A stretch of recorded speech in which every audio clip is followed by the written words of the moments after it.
அப்படியே கிளி மூக்கு மாதிரி கடி. அப்படியே இந்த லிப்ஸ் இருக்கு பார்த்தியா, அப்படியே அல்வா மாதிரி சும்மா சவச்சவன்னு அழகாக இருக்குடி. அப்படியே உன் கழுத்து ரெண்டும் எனக்கு வர்ணிக்க தெரியுதா இல்லைன்னு தெரியல, ஆனால் எனக்கு ஏதோ ஒன்று பண்ணணும் போலயே இருக்குடி.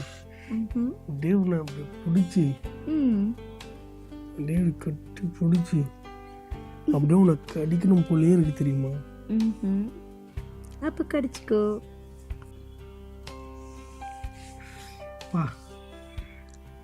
அதாவது மாப்பு பிடிச்ச கைக்கு அப்படியே வாழைத்தண்டை அப்படியே தொடுற மாதிரியே இருக்குடி. அப்படியா? எத்தனை வருஷம் தெரியுமா ஆகுது? எனக்கும் கண்ணத்தை தொடும்போது வழு வழு வழுன்னு சோப்பு வழுக்கிற மாதிரி வழுக்குது.